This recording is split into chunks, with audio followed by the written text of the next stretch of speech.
Hello and welcome to Perry Hall High School's 2020-2021 fall productions of radio plays featuring The Lottery, Frankenstein, and The Hitchhiker, directed by senior Richard Garrix III, and featuring our many talented students here at the Hall. Please note that these performances are all audio, so you can sit back, relax, and become immersed in the worlds that our students have created with their lovely voices. Enjoy.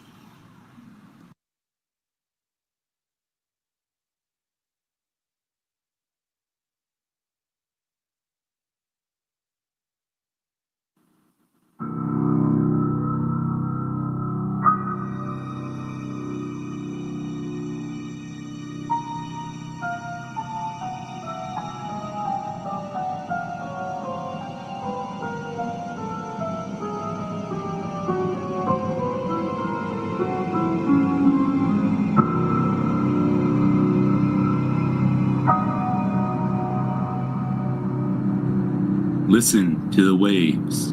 Listen to the bell. Listen to the weird circle. Out of the past, phantoms of a world gone by, speak again the immortal tale, Frankenstein.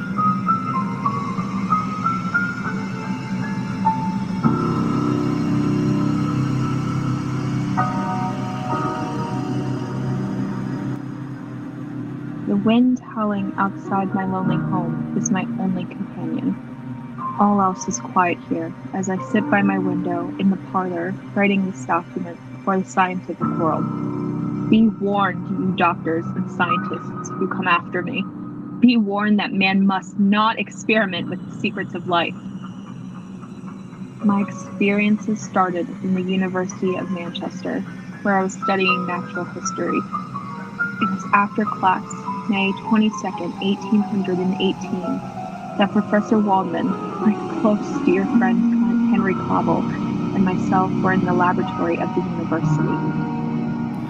Victoria Frankenstein, your persistence amazes me. Someday I shall sit at your feet and allow you to teach me. Thank you, Professor Waldman, but the whole subject of the structure of man has always been too clouded in mysticism. Well, frankly, Victoria, I prefer mysticism. That's because you're a mystic, Henry. Why, Henry's no more mystic than I am. He just loves to avoid arduous work. Oh, translating that means I'm lazy. Professor.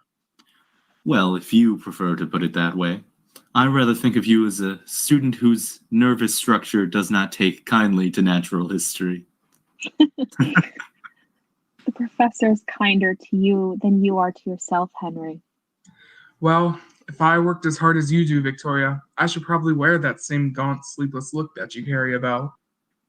Well, my experiment will be finished tonight, and then I'll manage the 8 hours sleep that other men manage. Ah, the secret experiment that will be finished tonight, huh? Well then, will you tell us just exactly what you're doing in the basement at home? I'll tell the entire world. As a matter of fact, I stayed after class tonight, Professor Waldman, to ask you to join me this evening in the basement of our place to watch the completion of my work. Well, how about me? I don't think I dare invite more than one, Henry. And the professor's more interested in this type of procedure than you are. I shall be delighted, Victoria. Just the best friend who never knows what's going on in his own home. That's all. It's not that, Henry. But I thought you'd entertain Elizabeth for me while the professor and I were at work.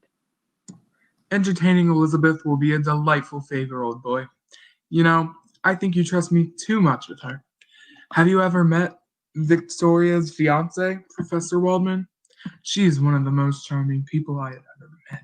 Yes, Elizabeth was one of the most charming, beautiful women I'd ever known. I had been in love with her from childhood. But even my love for Elizabeth couldn't dim my passionate zeal for the work I was doing. It was 8 o'clock that evening. Henry, Elizabeth, and I were seated in the parlor. Elizabeth was saying, I'll be so glad, Victoria, darling, when this is all over. If you only knew how tired you look. The minute my work is done, successfully or unsuccessfully, I promise you, Elizabeth, We'll be married and off to Switzerland before Henry has time to lock up this place. But first, we find out about the secret in the basement.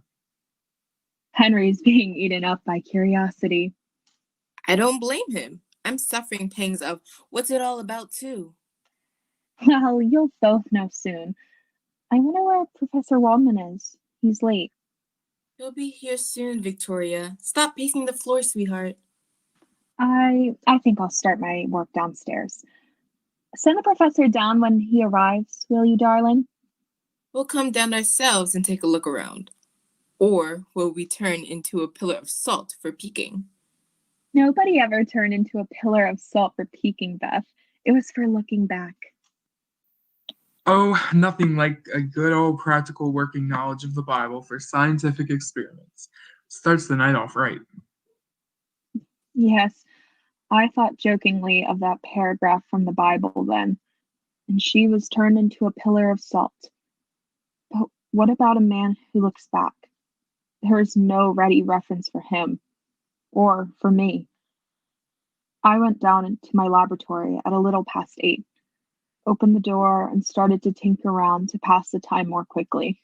My every sense was alive, taut, waiting, of the sense of what was to come.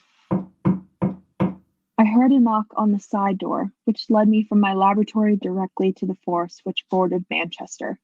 I looked out and... Good evening, Victoria.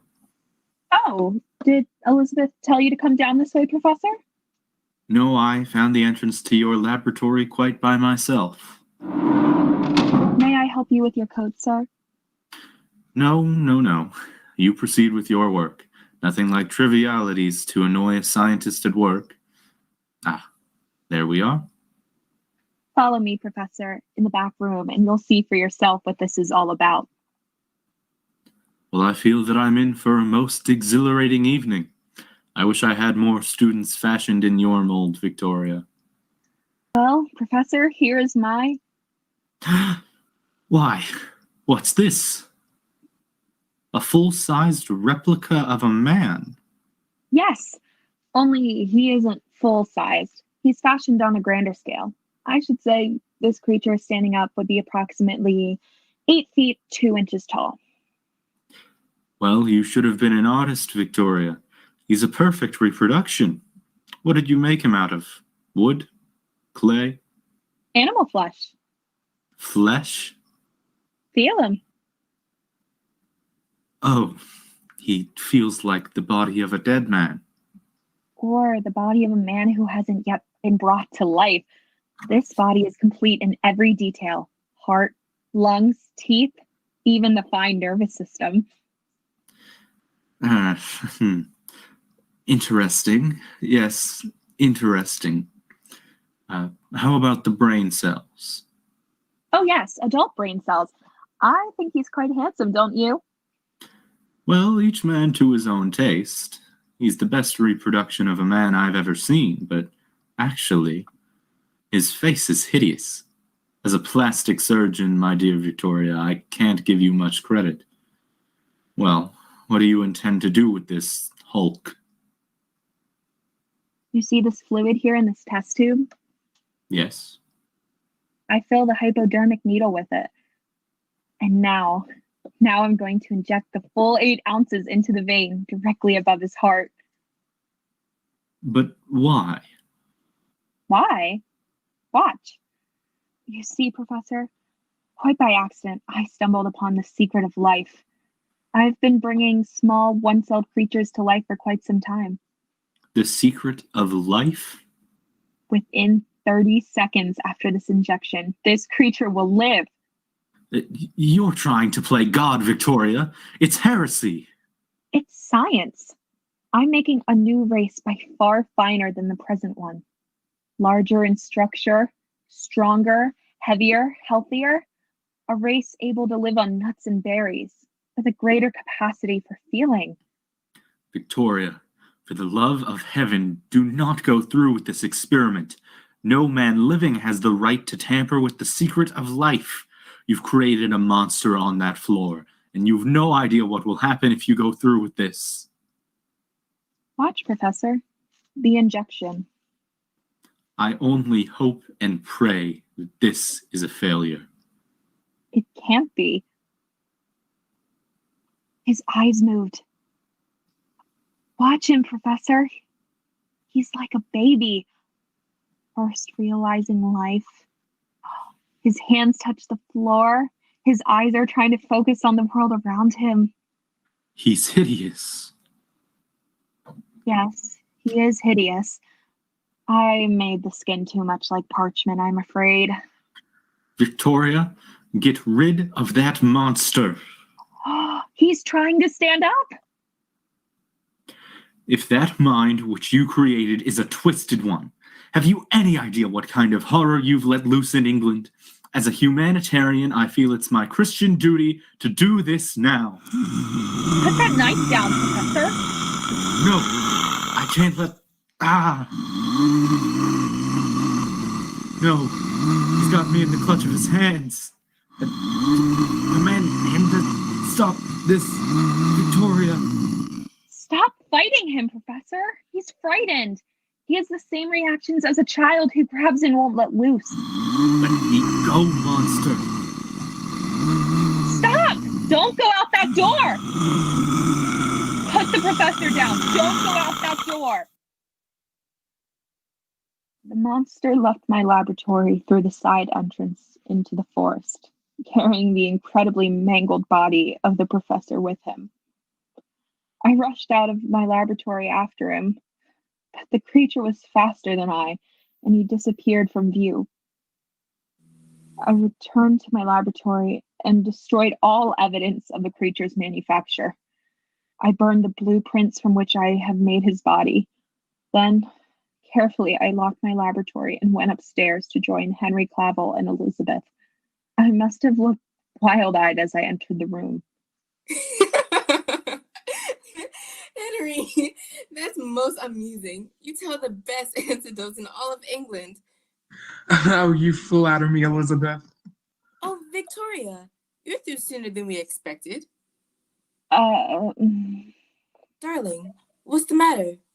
Didn't the professor show up? Oh, nothing's the matter. My experiment was a failure. Oh. But the professor? He never showed up. Beth, Henry, I want to go away. Of course, darling. We will as soon as Henry can get the house locked up, and then we'll... I don't want to wait. I want to leave at once, tonight. Please, tonight, Beth. We can get married before we cross the channel and then go to Switzerland. But it's almost midnight, darling. What's the difference? Please, Beth, if you love me. But why tonight, Victoria? Henry, you've no idea what I've been through.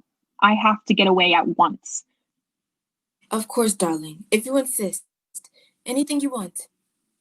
And we'll be married before daylight. Darling Beth, I know a little minister whom we can awaken. And so Beth and I were married that evening in a little chapel on the coast. Then the three of us fled to Bern, Switzerland.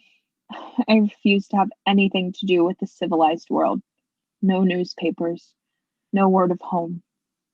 Just the peace and quiet of the Swiss mountains. Henry and Elizabeth both tried to learn of the events that occurred in my laboratory that evening, but I never broke my silence on that subject. After the first tries, they refrained from asking me about it again. It was in the middle of the 4th month of our visit when Henry and I were sitting on the terrace of the little house in the mountains. Beth was picking out berries, when Henry suddenly... Victoria, I'm your closest friend. I tried to keep silent about it. Well, Victoria, the day after we left England, I bought a newspaper. Did you, Henry? Yes. I saw this clipping on the front page. I couldn't very well miss it. What clipping? This one. The horribly mangled remains of Professor Waldman was found on Beckham Hill.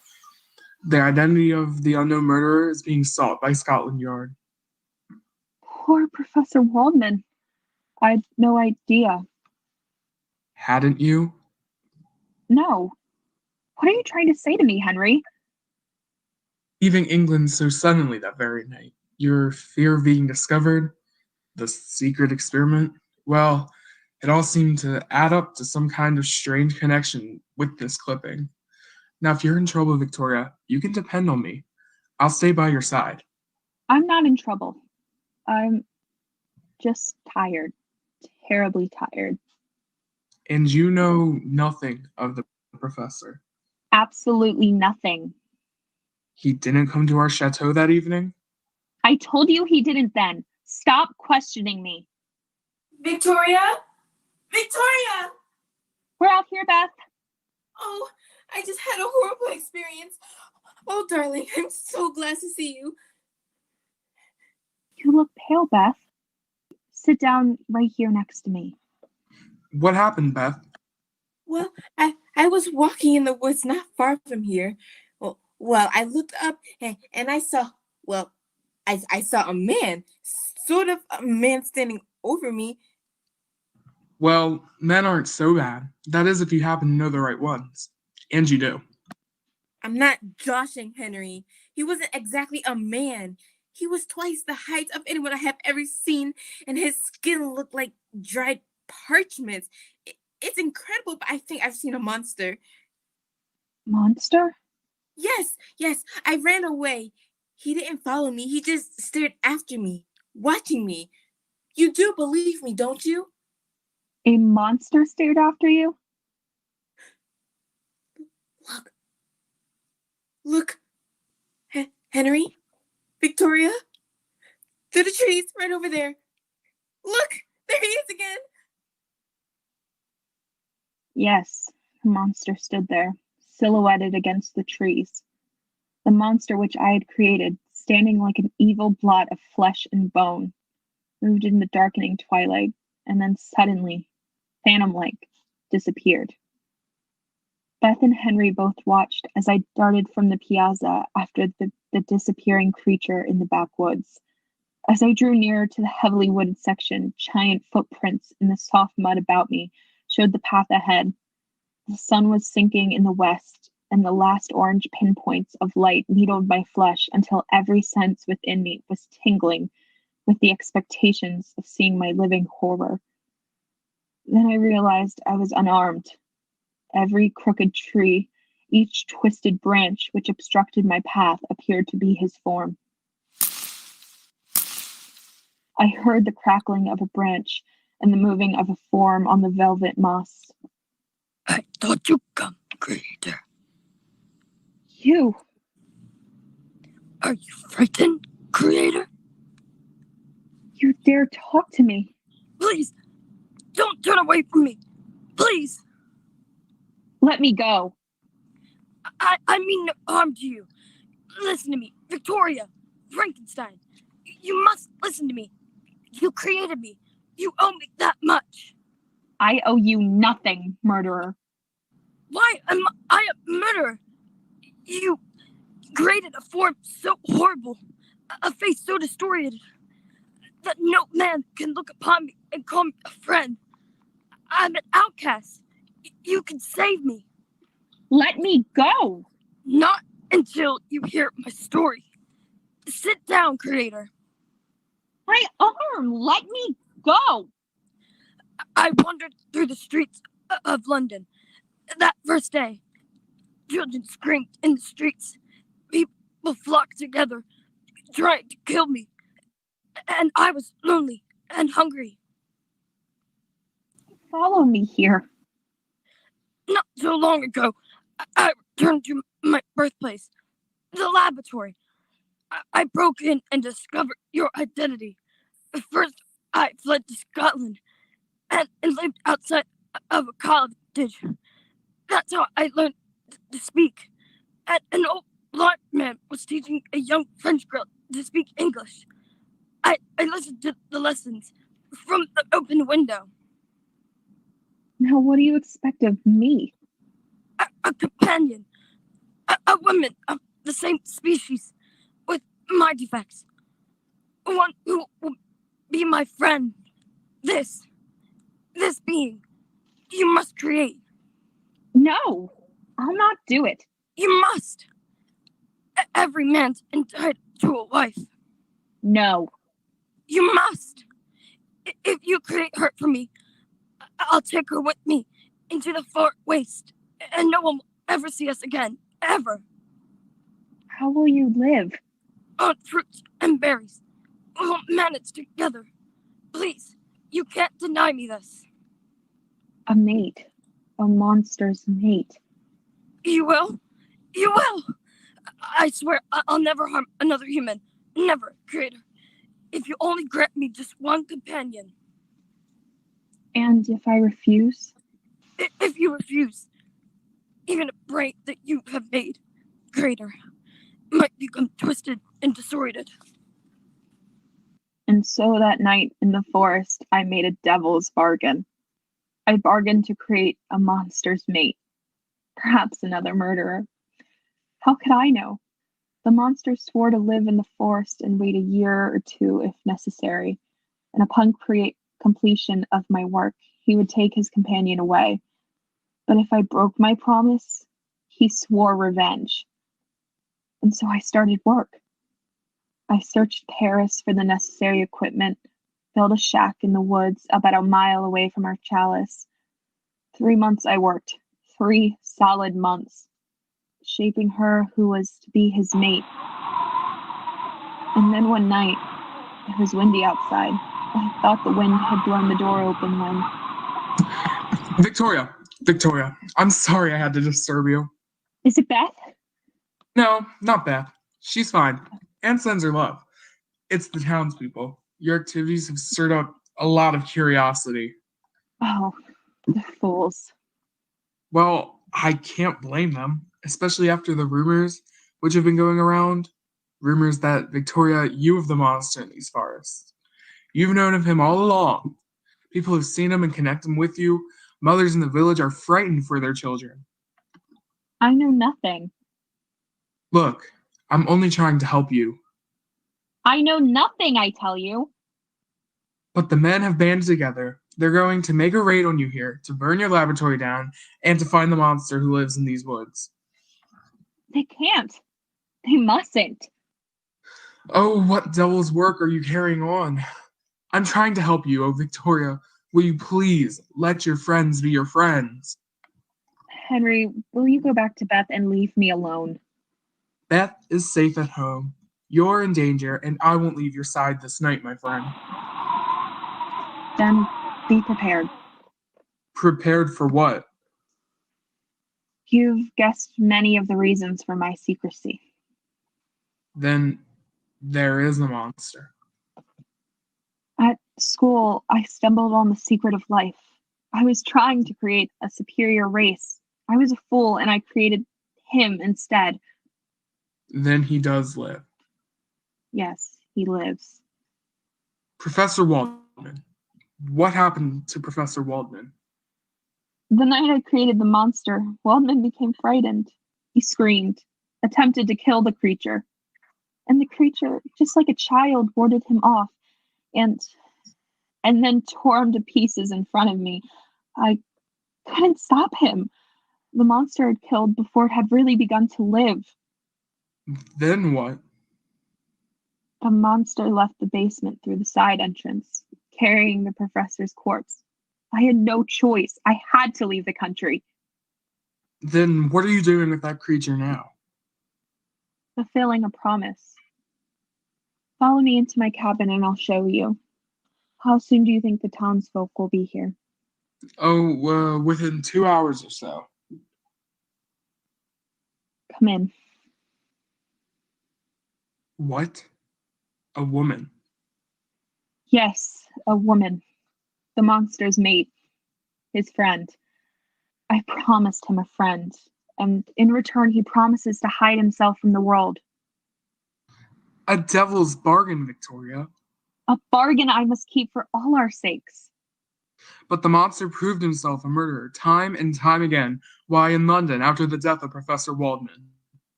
Time and time again. But how do you know the mate won't be even more vicious than he? You'll let loose an avalanche of hatred. Oh, destroy her before you bring her to life. Yes, avalanche of hatred. Look, you've no time to waste. Set fire to this cabin. Quickly, Victoria. Set fire to the cabin and come away.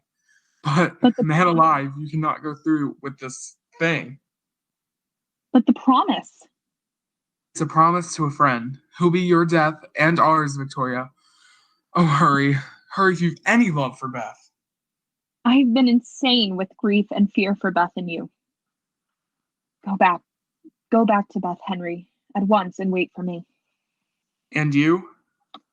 I'll set fire to the cabin as soon as I destroy my books. I'll join you later. Well, hurry, friend. We'll meet you at home as soon as you can make it. For 1 full hour, I worked feverishly. I soaked the shack in oil. Then, taking a taper from the vase, I lit the fire. The fire started quickly. I placed my books in the very center of the room and then opened the door of my shack. The experiment was at an end, and I felt free. The monster's mate would never live. I walked out, and then I saw him. His face contorted with rage. No! My wife! My only chance to have a friend! My only chance! I knew what was in his mind as he raced through the forest in front of me. The blazing shack was a beacon of light, and I saw his huge, misshapen form far outdistance me. He was faster than I, taller than I, and covered more territory. Racing, running blindly through the forest, I reached my home. The door was flung open. Henry, mutilated and torn, stumbled blindly toward me. Victoria, the monster. Henry! Henry, what? I tried, Victoria. I tried. Henry, you... Beth, alone with... Beth? Upstairs. Beth! Beth, I'm coming, darling! I'm coming! I'm coming upstairs! Henry! Victoria! Help me! Somebody help me, please! Help me! Coming, darling, I'm coming! If you kill her, I'll...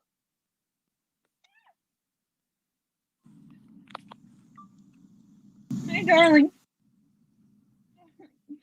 Oh, Beth, no! Oh, both you and Henry. Both dead. You too are alone, creator.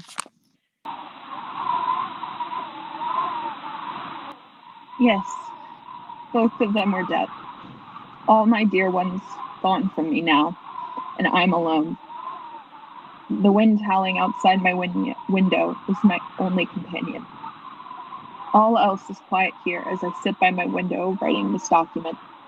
I am dying of loneliness and fear. Shunned by the world, hated by everyone. I know I am waiting for the monster's return. And he having eluded, the world will return when I've suffered my full share of misery as he suffered his.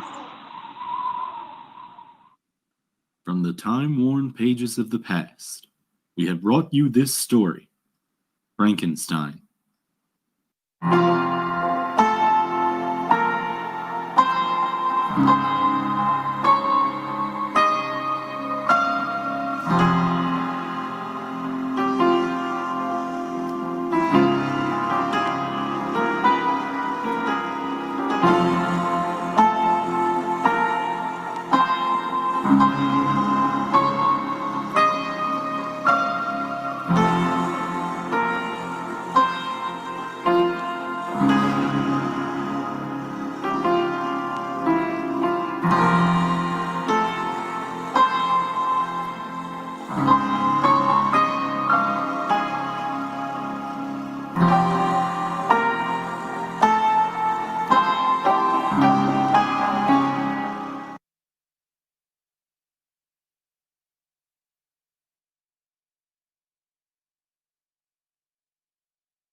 It's no use in going back to yesterday, because I was a different person then.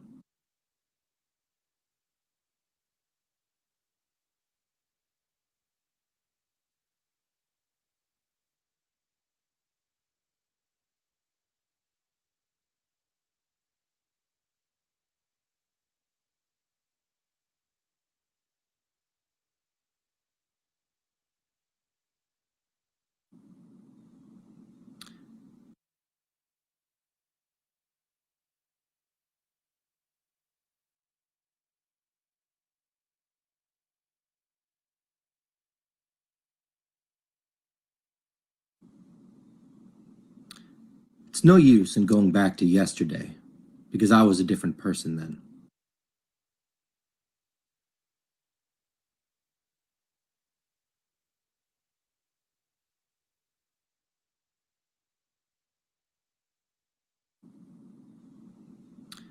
It's no use in going back to yesterday, because I was a different person then.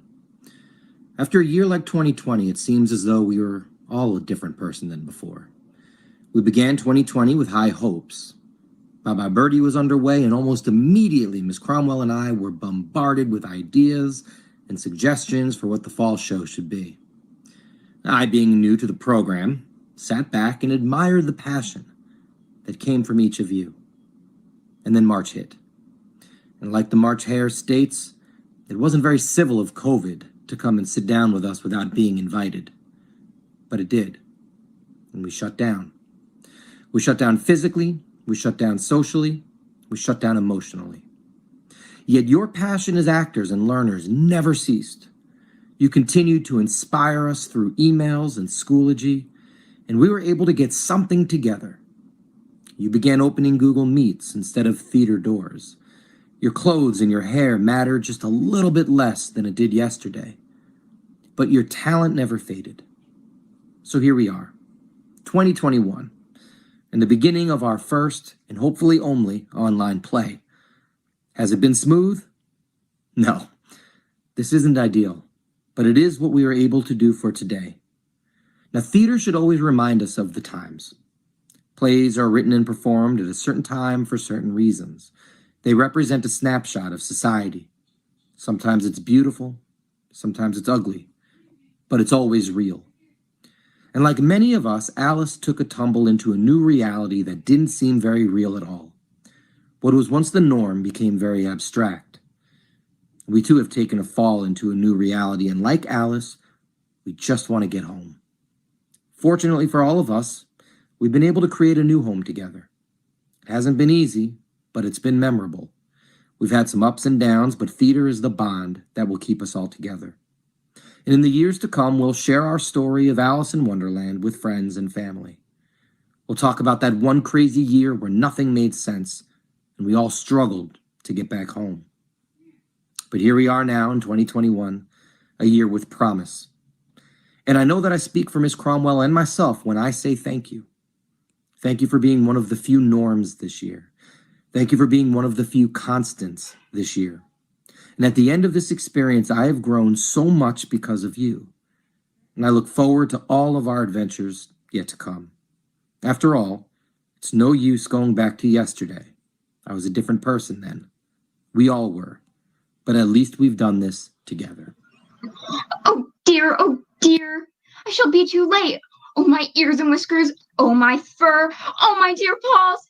How late it's getting. Oh, the queen. She will surely have me executed as sure. How far did I fall? I'm not hurt, am I? Oh, I think I'm good. How far did I fall down that hole? I think I'm near the center of the earth. I must have fallen right through the earth. Oh my gosh. No. I don't know anybody here. Oh, what are the people around here like? What do I even say? Oh, excuse me, ma'am. Is this China or Australia? No, she'll think I'm so weird for asking. Maybe it's Britain somewhere. Oh, my paws. Oh, my fur and whiskers. Oh, the queen. Excuse me, sir?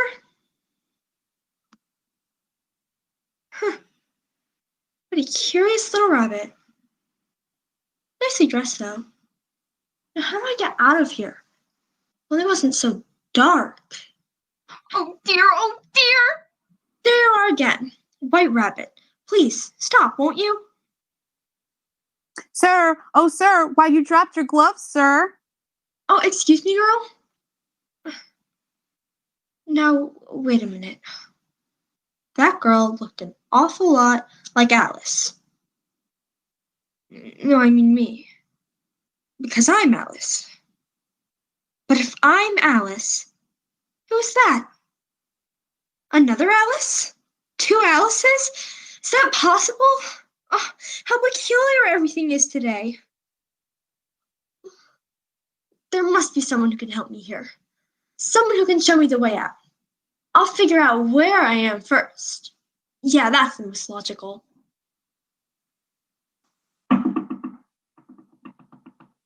Hello? Hello? I know someone's in there. What is it now? Whose servant is it? Where's the servant whose business it is to answer the door? Which door? This door, of course. To answer the door. What's it been asking of? I don't know what you mean. I talks English, doesn't I? Or are you deaf? What did the door ask you? Nothing. I've been knocking at it. Shouldn't do that. Shouldn't do that. Upsets it, you know? You let it alone, it'll let you alone, you know? Could you tell me then where I am exactly? I'm trying to figure out if Care for a nut? No, thank you. Sister told me I'm not supposed to take nuts from strange squirrels. Or was it candy from babies? Suit yourself. State your business. For the Duchess, an invitation for the Queen to play croquet. From the Queen, an invitation for the Duchess to play croquet. Croquet. Did you hear me knocking? I was knocking for a while. There's no sort of use in knocking, and that's for two reasons. First, because we're on the same side of the door. Second, because they're making such a noise inside that we could possibly never hear you. Please then, tell me how to get in. I wish to see the Duchess. There might be some sense in our knocking if we had the door between us. For instance, if you were inside, you may knock, and we could let you out, you know?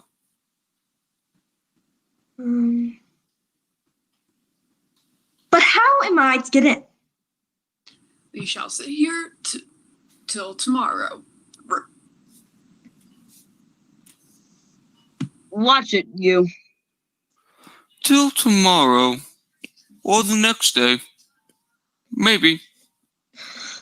Please, just tell me how to get in.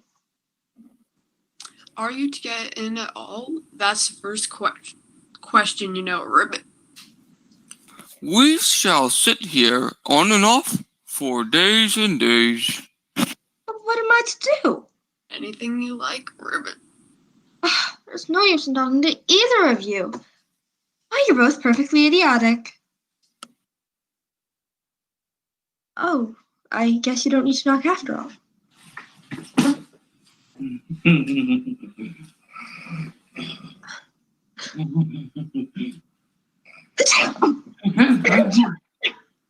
There's certainly too much pepper in that soup. Would you please tell me why your cat grins like that? It's a Cheshire cat, that's why. Pig! I didn't know that Cheshire cats always grinned. In fact, I didn't know that cats could grin. They all do. Most of them can. I don't know of any that do. You don't know much, and that's a fact.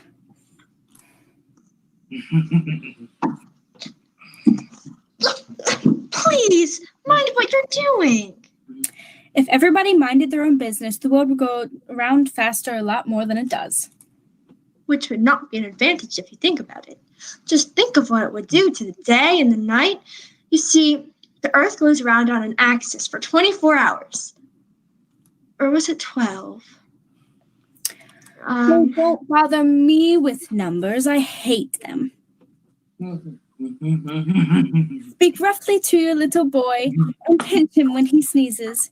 He only does it to annoy because he knows it teases. Oh. I speak severely to my boy and pinch him when he sneezes, for he can thoroughly enjoy the pepper when he pleases. Oh.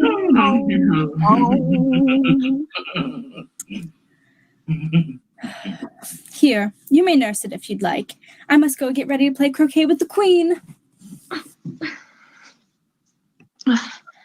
Now, if I don't take you, they're sure to kill you in a day or two. Wouldn't it be murder to leave you behind?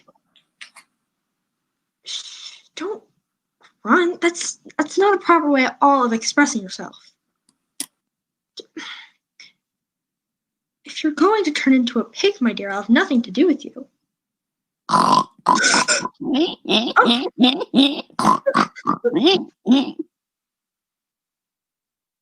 Curiouser and curiouser. Cheshire Cat, would you tell me, please, which way I ought to go from here? Well, that depends a good deal on where you want to be. I don't much care where. Well, then it doesn't matter which way you go. So long as I get somewhere. Oh, and you are sure to do that if you walk long enough. What sort of people live about here? Oh, well, in that direction is the March Hare, and in that direction is the Mad Hatter. And, well, you can go to either which one you like, for they're both mad. But I don't want to go among mad people. Oh, well, you can't help that. We're all mad here. I'm mad, you're mad. How do you know that I'm mad? Well, you must be, or you wouldn't have come here. And how do you know that you're mad? Oh, well. When a dog is angry, he growls. But when he's happy, he wiggles his tail. And I growl when I'm oh so pleased, but I waggle my tail when I'm angry. Therefore, I'm mad. I call it purring, not growling. Call it whatever you'd like. Do you play croquet with the queen today? I should like it very much, but I haven't been invited yet. Oh, well, you'll see me there.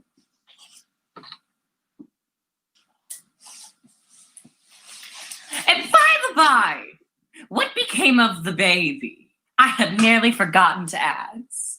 It turned into a pig. I thought it would.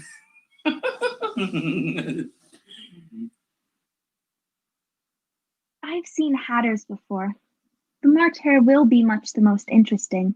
And perhaps, as this is May, it won't be raving mad. At least not as mad as it was in March. Did you say pig or fig? I said pig, and I wish you wouldn't keep appearing and vanishing so suddenly. You make one quite giddy. Well, all right.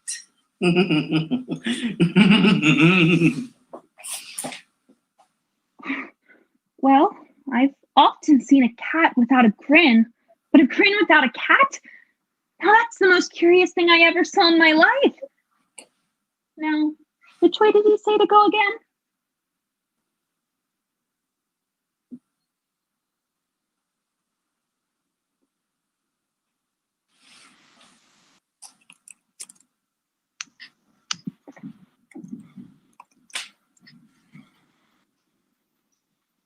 No room! No room! There's plenty of room. Have some wine? I don't see any wine. There isn't any. But it wasn't very civil of you to offer it. wasn't very civil of you to sit down without being invited. I didn't know this was your table. Slaved for a great many more than 3. Your hair wants cutting. You should learn not to make personal remarks. It's very rude. Wise raven, like a writing desk. I believe I can guess that. Do you mean that you can find out the answer to it? Exactly so. Then you should say what you mean. I do. At least I mean what I say. That's the same thing, you know. Not the same thing, a bit. You might as well just say, what I mean is what I say. What I say is what I mean.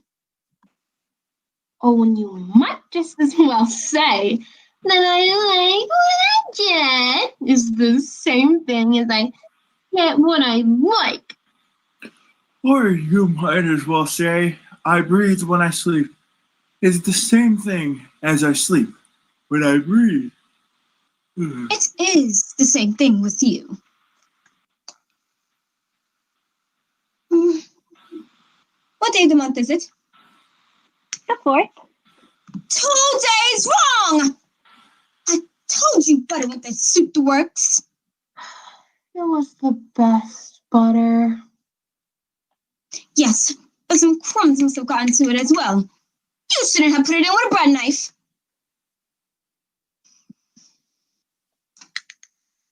It was the best butter, you know. What a funny watch you have. It tells the day of the month, but doesn't tell what o'clock it is. Why should it? Does your watch tell you what year it is? Of course not. That's because it stays the same year for such a long time. Which is just the case with mine. I don't quite understand you. The dormouse is asleep again. Of course. Just what I was going to remark myself. Have you guessed the riddle yet? No, I give it up. What's the answer? I haven't the slightest idea. I think you might do something better with the time than spend it and waste. I think you might do something better with the time than waste it in asking riddles that have no answer. If you knew time as well as I do, you wouldn't think about wasting it. I don't know what you mean. Of course you don't. Dare say you've never even spoken to time. Perhaps not.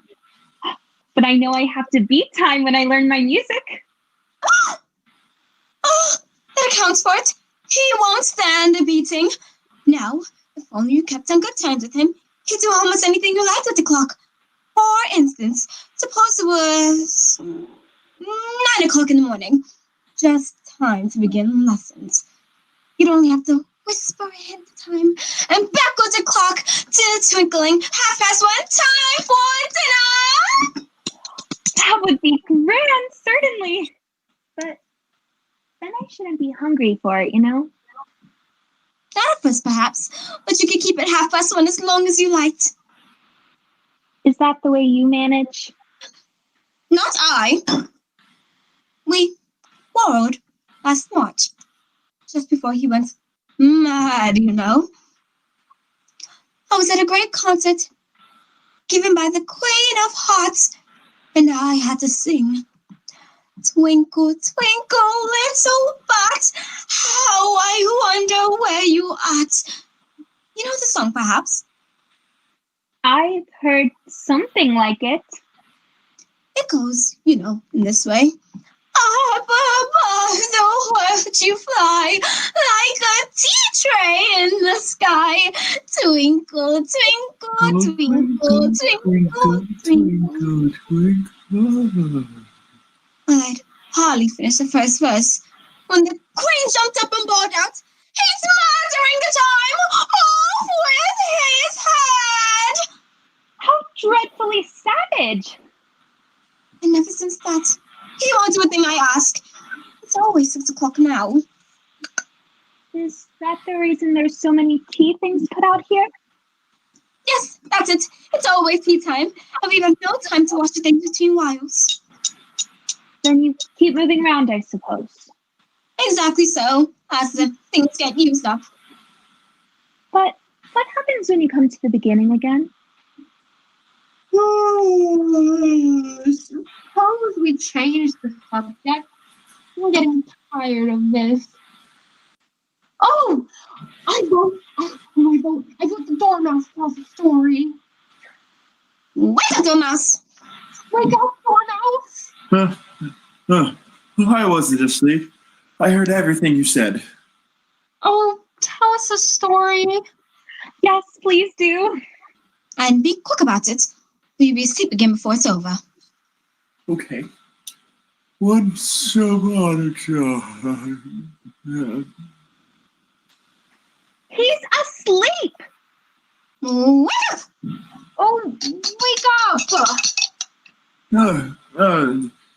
And they lived happily ever after. And I bid you good night. What a wonderful story! The ending's my favorite. I like the beginning. But there wasn't a middle. Some more tea.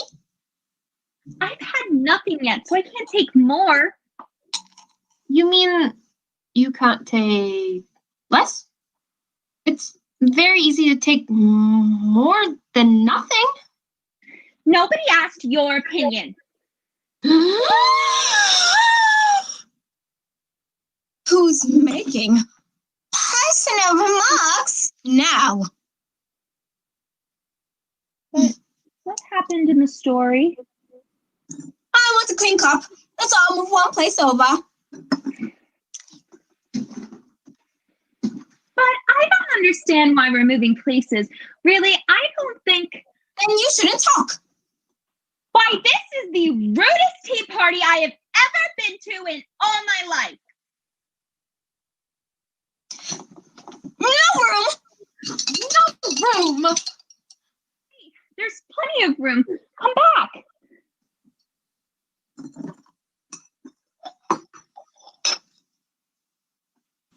You look exactly like an egg.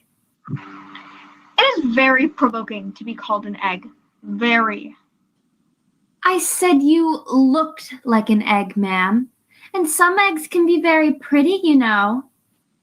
And some people have no more sense than a baby. Humpty Dumpty sat on a wall. Humpty Dumpty had a great fall. And all of the king's horses and all the king's men couldn't put Humpty Dumpty back together again.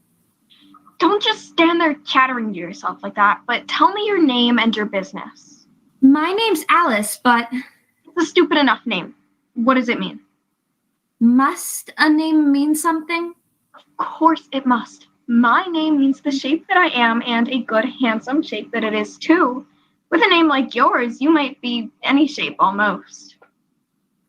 Why do you sit out here all alone?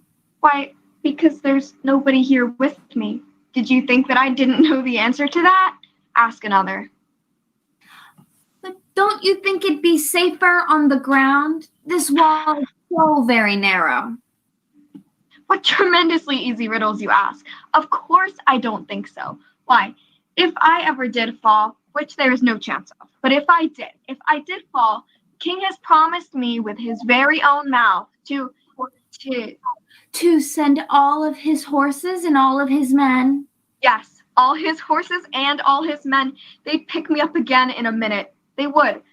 However, this conversation is going on a little too fast. It's my turn to choose a subject. So here's a question for you. How old did you say you were? 10 years and 6 months. Wrong. You never said a word like it. I thought you meant how old are you? If I'd meant that, I'd have said that. 10 years and 6 months, an uncomfortable sort of age. Now, if you'd asked my advice, I'd have said leave off at 10, but it's too late now. I never ask advice about growing. Too proud? I mean, that one can't help growing older. 1 can't, perhaps, but 2 can. With proper assistance, you might have left off at 10. What a beautiful belt you've got on. At least a beautiful cravat, I should have said. No, a belt. I mean, I beg your pardon. It is a most provoking thing when a person does not know a cravat from a belt. I know. It's very ignorant of me. It's a cravat, child, and a beautiful one, as you say. It's a present from the king and the queen. There now. Is it really? They gave it to me for an unbirthday present. What is an unbirthday present? Well, a present given when it isn't your birthday, of course. I like birthday presents best. You don't know what you're talking about. How many days are there in a year? 365. And how many birthdays have you? 1.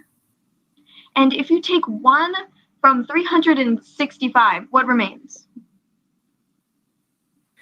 364, of course.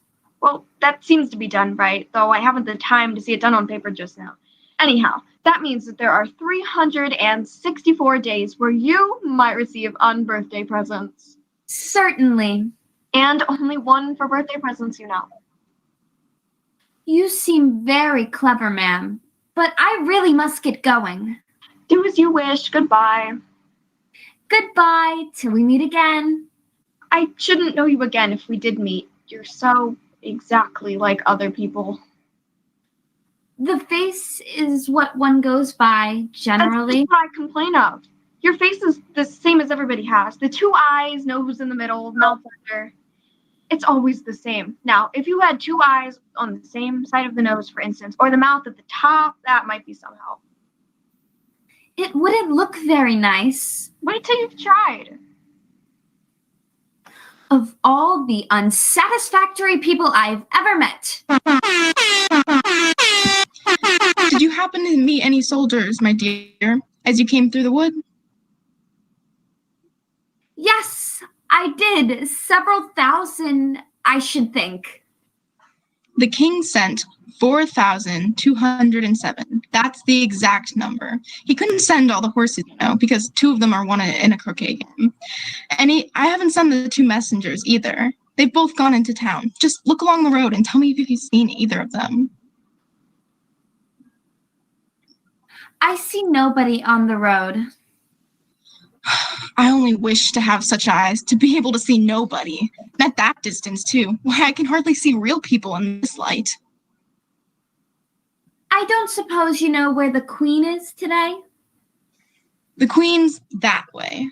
What do you want to see the queen for? Well, I don't know her, you see. That's clear enough. Otherwise, you wouldn't want to see her. It's just that I'm trying to get home and...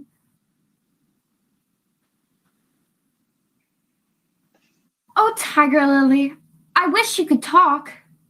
We can talk when there's anybody worth talking to. And can all flowers talk? As well as you can, and a great deal louder. It isn't good manners for us to begin, you know. Though I was wondering when you'd speak. Her face has got some sense in it. Oh, it's not a clever one. Still, you're the right color, and that goes a long way. I don't care about the color. If only her petals curled up a little more, she'd be all right. Mm-hmm. Aren't you frightened sometimes being planted out here with nobody to take care of you? There's a tree in the middle. What else is it good for? But what could it do if any danger came? It says bow wow. That's why its branches are called boughs. Didn't you know that? Silence, every one of you. They wouldn't dare to do it. If you don't hold your tongues, I'll pick you. That's right. When the daisies are the worst of all, when one speaks, they all begin together, and it's enough to make one wither to hear the way they go about. How is it that you can all talk so nicely? I've been in many gardens before, but none of the flowers could talk. Put your hand down and feel the ground. Then you'll know why. It's very hard, but I don't see what that has to do with it.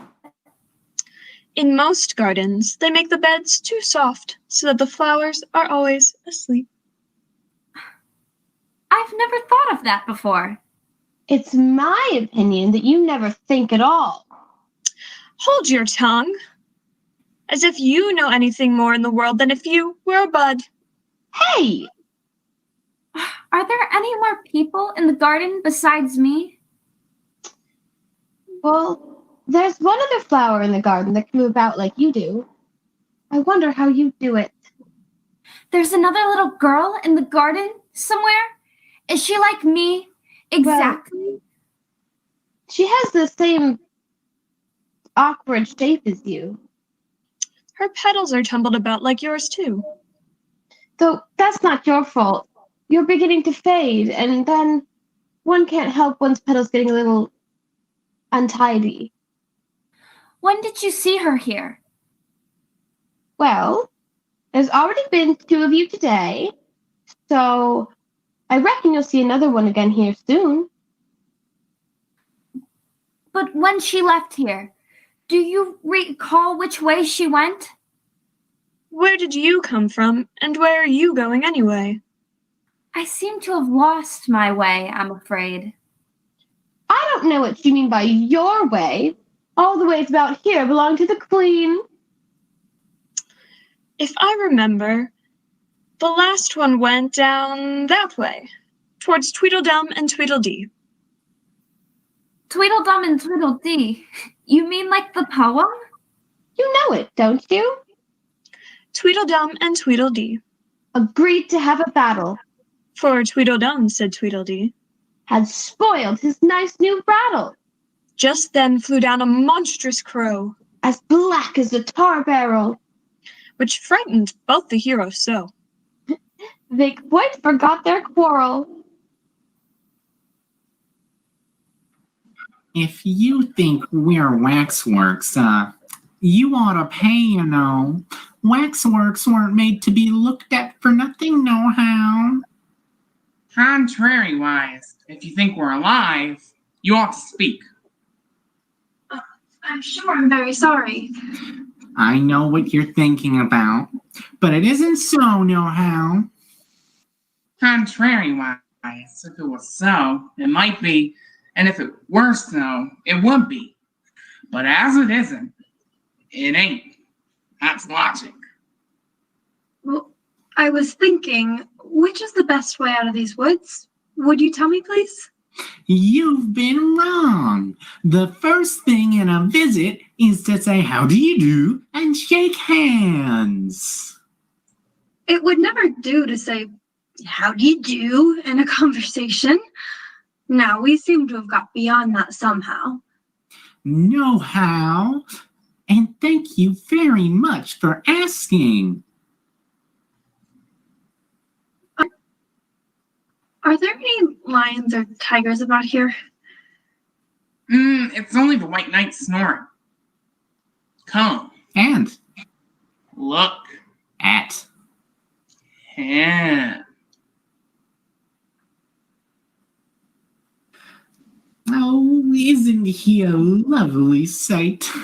Fit to snore his head off. I'm afraid he'll catch a cold lying on the damp grass. He's dreaming now. And what do you think he's dreaming about? Well, nobody can guess that. Why, about you. And if you left off dreaming about you, where do you suppose you'd be? Well, where I am now, of course. Not you. You'd be nowhere. Why, you're only a sort of thing in his dream. If that there night was to wake, you'd go out, bang, just like a candle. I shouldn't. Besides, if I'm only a sort of thing in his dream, what are you, I should like to know? Ditto. Ditto. Ditto. Hush. You'll be waking him, I'm afraid, if you make so much noise. Well, it's no use you're talking about waking him when you're only one of the things in his dream.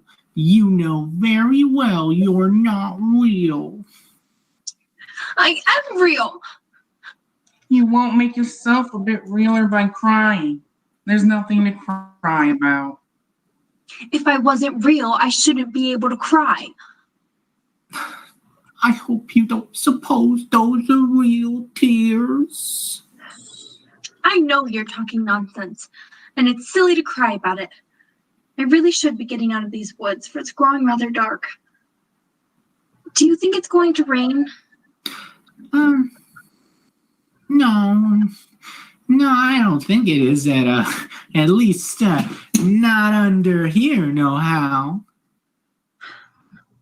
But may it rain outside? It may, if it chooses. We've no objection, contrary-wise.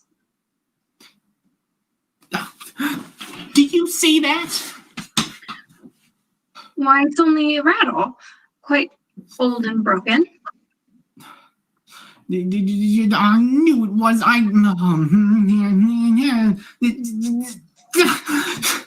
It's ruined, of course.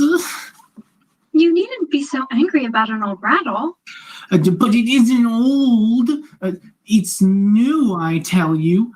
I bought it yesterday. My nice new rattle.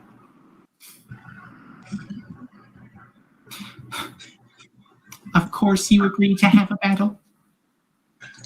I suppose so. Only she must help us to dress up, you know. I hope you're a good hand at pinning and tying strings.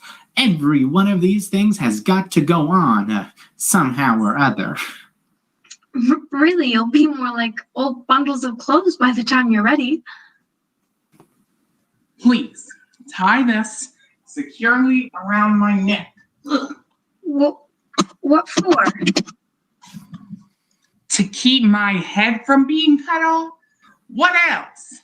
You know, it's one of the most serious things that can possibly happen to one in battle, to get one's head cut off. Do I look very pale? Well, yes, a little. I'm very brave generally. Only today I happen to have a headache.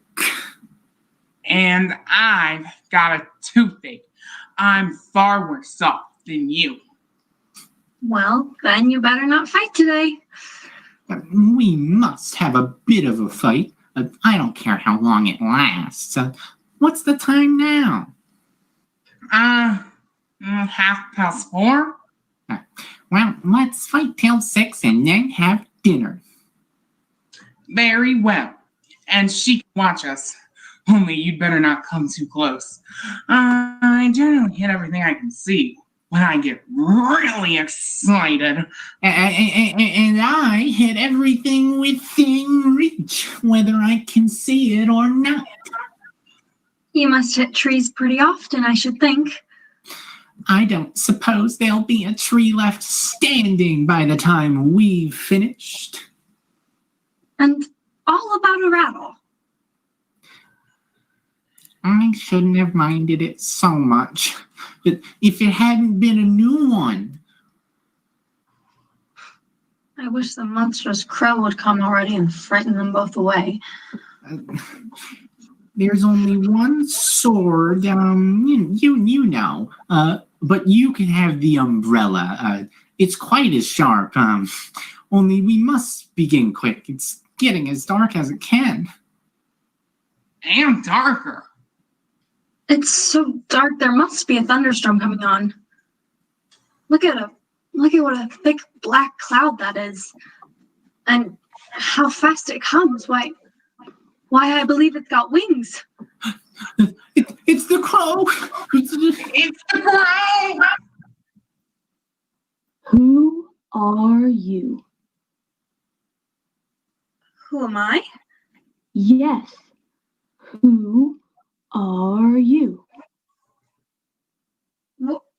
Well, I hardly know, sir, just at the present.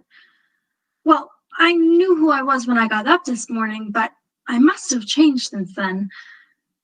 What do you mean by that? Explain yourself.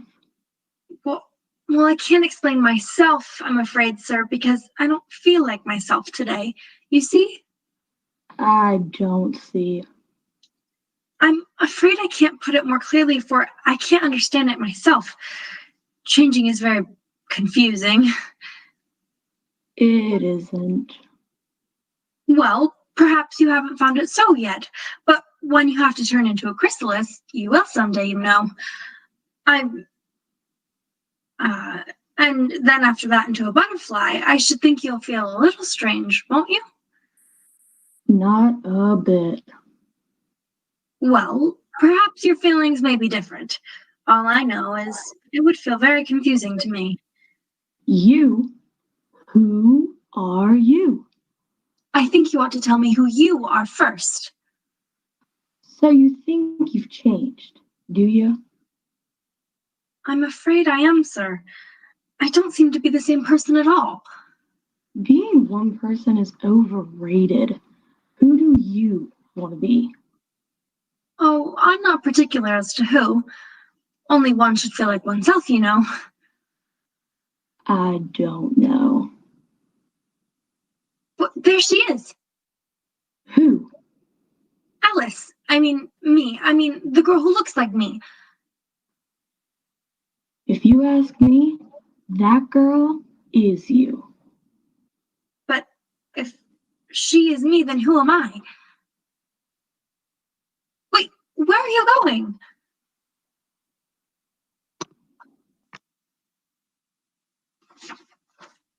Look out. Now, 5, don't go splashing paint over me like that. I can't help it. 7 hit my elbow. That's right, 5. Always blame it on others. You'd better not talk. I heard the Queen say only yesterday that you deserve to be beheaded. What for? That's none of your business, too. Yes, it is his business, and I'll tell him. He brought the cook tulips instead of onions. Well, of all the unjust things... Would you tell me why you're painting those roses? Why, the fact is, you see, miss, this here ought to have been a red rose tree, and we put in a white one by mistake, and if the Queen was to find out, we should have our heads cut off, you know. So you see, miss, we're doing our best before she comes to... The Queen! The Queen! Who is this? What is your name, child? My name? My name is Alice, Your Majesty. And who are these? How should I know? It's no business of mine. Off with her head! Off! Nonsense. Consider, my dear, she is only a child. Turn them over! Oh, get up! Stop that, you make me giddy. What have you been doing here? May it please, Your Majesty, we were trying. I see! Off with their heads! Don't worry, you won't be beheaded. Are their heads off? Their heads are gone, if it pleases your majesty. That's right. Come on, then. It's a very fine day. Very. But why is the Knave of Hearts in chains? Hush, hush. He's under sentence of execution. What for? He stole the Queen's tarts. Is that all? Oh, hush. The Queen will hear you. You see, they were missing, and the Queen loves her tarts, and it's moving! So, where are we going, anyways? The trial, of course. Oh, I thought croquet. Not anymore. Hear, hear. Silence in the court. Harold, read the accusation.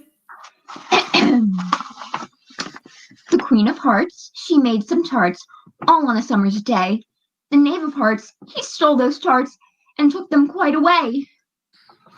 Consider your verdict. First witness?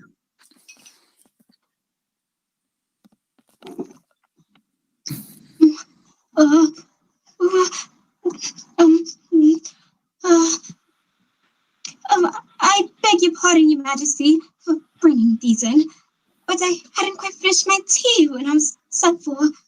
Oh, you ought to have finished. When did you begin? 14th of March, I think it is. 15th. Oh, 16th. Write that down. Take off your hat. Is it mine? Stolen. No, not stolen. I keep them to sell, not my own. I'm a hatter. Give your evidence, and don't be so nervous, or I'll have you executed on the spot. Give your evidence, or I'll have you executed, whether you're nervous or not. I'm a poor woman, Your Majesty. I hadn't begun my tea, not above a week or so, and the bread and butter getting so thin, and the twinkling of the tea. The twinkling of the what? It begins with the tea. Of course twinkling begins with a T. Do you take me for a dunce? Go on. I'm a poor woman, and nothing twinkled after that. Only after I said, I did not. You did. Oh, I deny it. He denies it. Leave out that part. Oh, well, it's anyway. After that, I cut more bread and butter. But what did the dormouse say?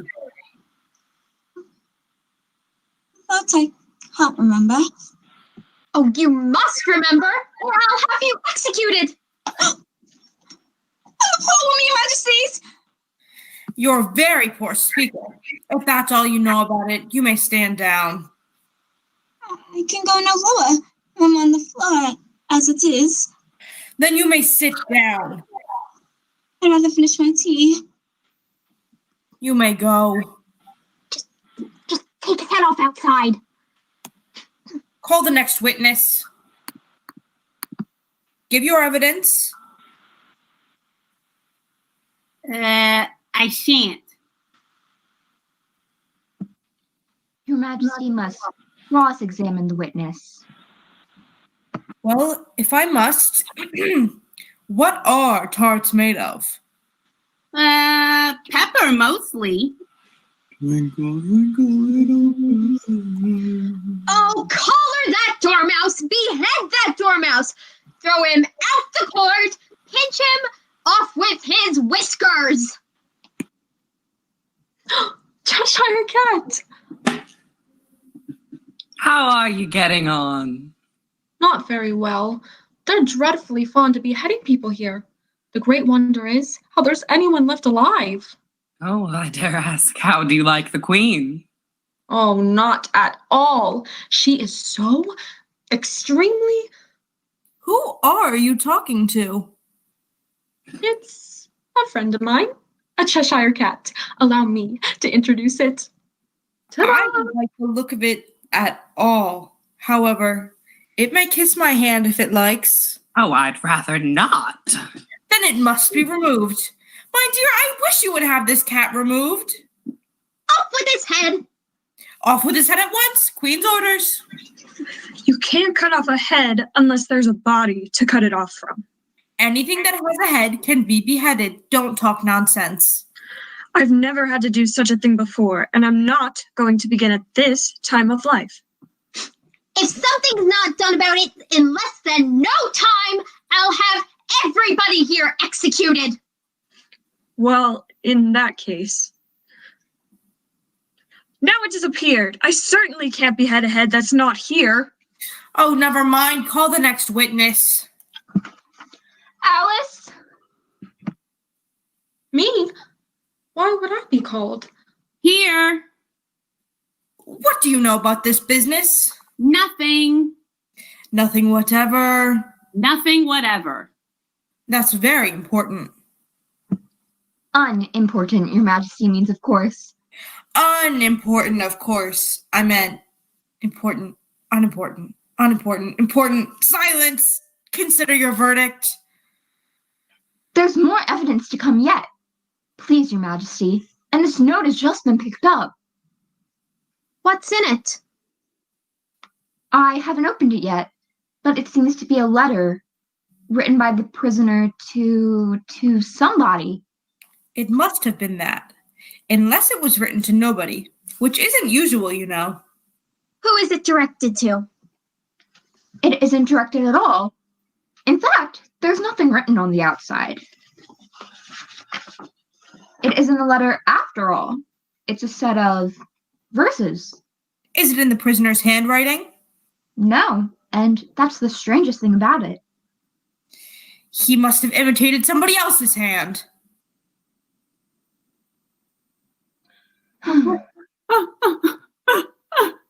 Please, Your Majesty, you must believe my innocence.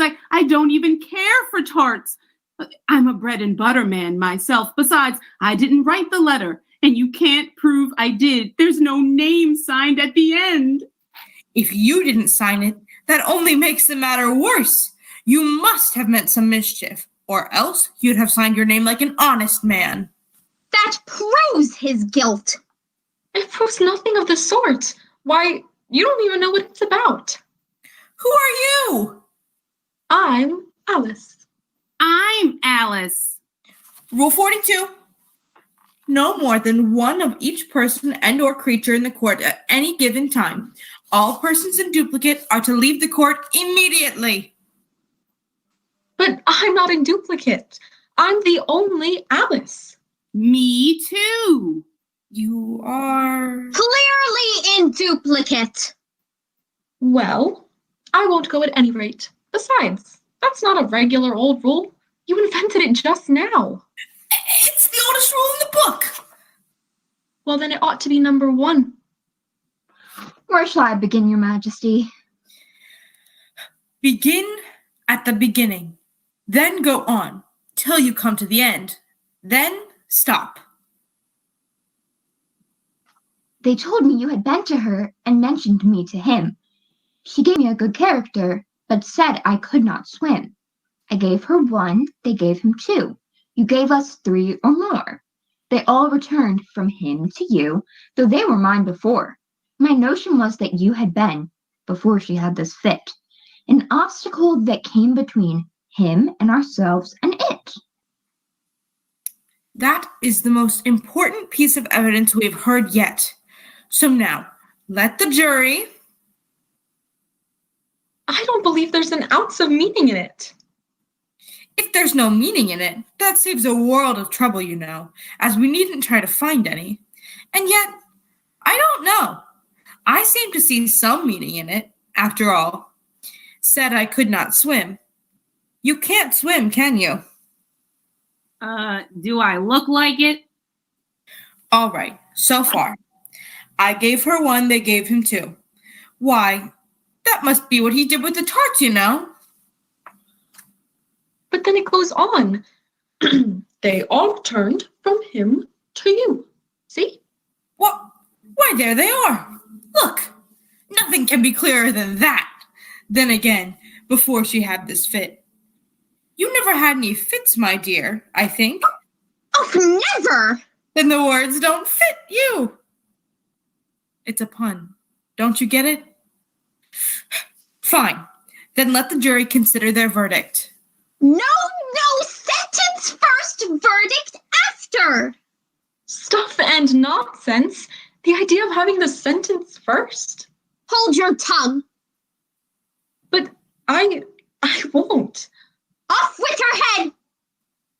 Who even cares what you think? Oh, seize her, off with her head. You're nothing but a pack of cards. Off with their heads. Order in the court.